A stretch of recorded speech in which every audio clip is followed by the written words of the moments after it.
Hello, everybody. I am so excited to welcome you back to this latest Statice video featuring your host for today's episode, Casey Callanan, alongside my friend and the founder of Statice, and she is Shanley, and we're going to be talking about tips for giving meaningful feedback. Kathy, of course, is a leadership coach, strategist, and the founder of Statice. And first and foremost, welcome back to your own video series, which I'm excited to always be a part of. Yeah, thank you. Yeah, so tell me about how this conversation kind of came about, that you came to me and were like, we need to do a video specifically on tips for giving meaningful feedback, because organizations, as actually research will show in this Forbes.com article that we will link to, it's just kind of the basis of today's conversation.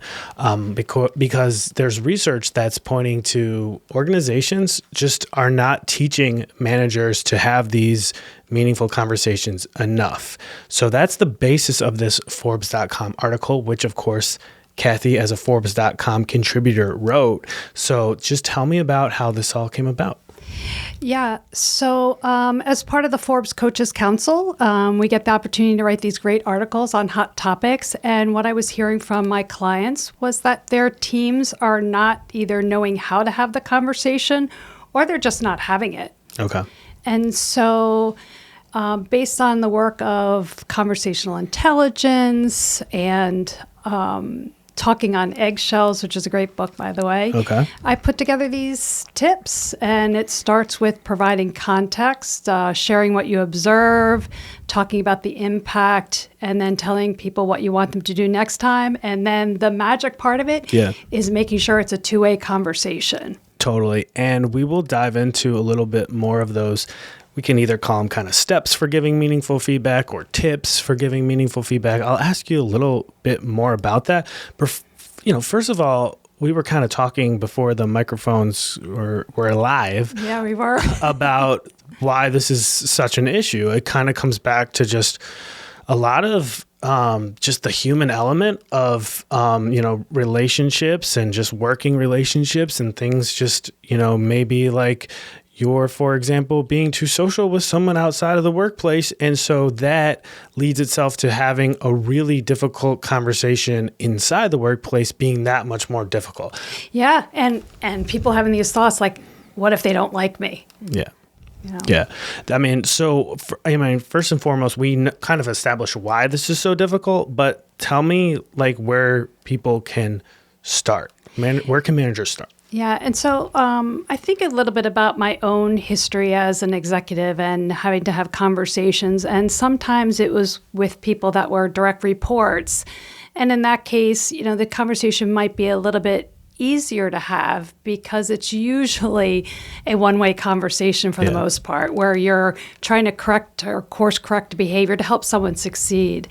There are other situations where it's with a peer or maybe even a supervisor. And those can be crafted a little bit more differently, where it's not just telling someone what's going on, but it's also getting their perspective. But in either case, getting their perspective can be super valuable. And the underlying reason behind all of this is to change the behavior, right? Is that just... Yeah. And so, for instance, one of the keys to success is, as you're thinking about changing someone's behavior, making sure the conversation is crafted in a way that lands well and then gets the outcomes that you want.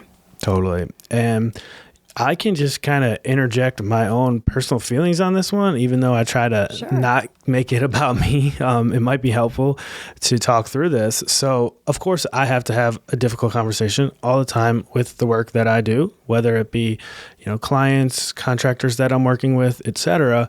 And I could tell you for sure, the lead up to having those difficult conversations is very, very unfun, not fun. It's anxiety producing. But I have noticed that it's really just about getting through that lead up to having the difficult conversation, kind of preparing what you're going to say. And then once you actually have the conversation, it's like a weight is literally being lifted off your chest while you're having the conversation. Is that something you're seeing to be true out there? Yeah, but wouldn't it be even better if you could feel that weight off your shoulders before you even started the conversation? And so one of the things I talk about is, so how do you make that happen? Yeah. And usually it's pretty easy just to start with the facts or the context and share your facts first. And once you start to gather your facts, so for instance, I had a colleague that I was working with that showed up late to meetings time and time again, often seemed unprepared. And because of that, what I was noticing is that the other people that were in the meeting were looking to me as an executive and wondering, why wasn't I saying anything, right? And so what I was able to do is to sit down and sort of write out, what are the facts that I know? Well, the facts are, you're showing up late. You seem unprepared. And then I moved to, okay, so what am I observing? Well, I notice when you're walking in and you're walking in late that I'm looking around the room and people seem a little bit concerned that maybe this isn't important to you or that you're just not prepared, right? And then I talked a little bit about, I'm writing these notes out before I get into the meeting. Okay, so what's the impact on our relationship? Well, the impact on our relationship is that I feel as if you don't care about this work. I feel that it's a little bit disrespectful to all of us who have showed up on time. And the impact is the team is starting to wonder, how invested are you in this as a priority, right, for the organization? So just getting that context of my facts together first was super helpful. Yeah, and that kind of comes back to one of the main steps or main tips here, and that's providing context. Sharing your observations, you've also kind of touched on that. Describing the impact.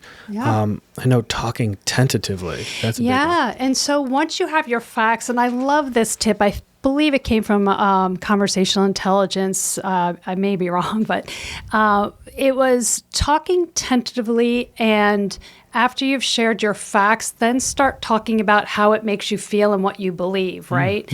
And so saying that, and saying things like, I'm starting to wonder, right? So I'm starting to wonder if this is important to you. I'm starting to wonder if there's something else that's going on that makes you be late for these meetings. And then the next part of it is asking for their perspective on things. And that's where you just say like, hey, do you see things differently? Yeah. What about encourage testing? What is that? Yeah, so that's that part of it that I may be wrong, right? There's maybe something going on here that I'm not aware of. So in this case, encourage testing was saying, do you see things differently? What's going on? Help me understand, which I would laugh. My team has said that's what was one of my famous sayings, help me understand what was going on here. And so in this case, what I did discover by testing that hypothesis that the person was late because maybe they just didn't care and this wasn't a priority, was that, in fact, there was another meeting directly before our regular team meetings that this person had. It was a priority to our CEO, and because of that, he had to stay in that meeting. He was the project team for that meeting. And so that's where I started to discover there was more than going on than this person just simply showing up late and being inconsiderate. They were in another super high-level meeting. And so then we talked about, well, what do we want next time? Well, next time, I would like to know more about what's going on. And why not just say, hey, I've got this other meeting that's back to back. Can we move this? Totally. Yeah. I think what we're learning is it rarely comes back to the person just being a bad person or really not caring. I mean, it's rarely that case. And that's why the communication to break all of that down is so important for both sides. I mean, it makes both people feel way better. I'm sure the other person was like, oh, thank goodness. I've been worrying about this and just it never came to a head because there was never that conversation. Now I want to know if, going back to the steps, I want to know about share what you'd like to see next time. I know that's another step. What more did you want to say about that? Yeah, and so in other cases, right, so I talked a little bit about when you're in a supervisory relationship, it's so important to set expectations about what you'd like to see changed, right? So you may have a person who hands in copies of articles or sends out emails and you see a lot of typos in them and corrections. And so Maybe the next time is like, next time I'd like you to spell check it. Next time I'd like you to find a backup person that will review it. Yes. When I write these Forbes articles, there's no one on Forbes.com that's saying to me, hey, Kathy, you have typos. You should be checking on them, right?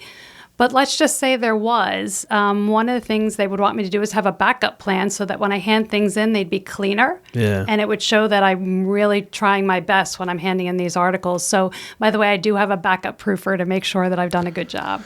Yeah, that's really big. It's really important. I mean, we've all just hit send before we should have proofread something, and it's never easy or fun, but it does take that little ounce of extra care to prevent those typos, and because they can lead to big miscommunications, and it is about being a professional, and so it's kind of just doing some self-talk here, teaching myself to do it a little bit better. Kathy, you have been provided us with another really fantastic conversation here, given me a lot to think about. Of course, I just want to leave you with the final word. Did you have any other thoughts you wanted to provide on this topic? Yeah, and so I would say in the terms of feedback, this really resonated with me, and we were talking about this before we got on, and that was Brene Brown once said, just remember that feedback is kind, not giving it is unkind. Oh. Because at the end of the day, we want people to be successful, and as whether you are a coworker, a manager, or a leader, it's really our responsibility. You've been listening to Kathy Shanley. She is, of course, a leadership coach, strategist, Statice founder, and a Forbes.com contributor, which has been the basis of today's conversation, talking about tips for giving meaningful feedback. We encourage people to read that article, which is in the description of today's podcast video. And also go ahead and visit her website. It's thinkstatice.com, and we'll provide a link to that as well in the description. Kathy, thanks again. Yeah, thank you.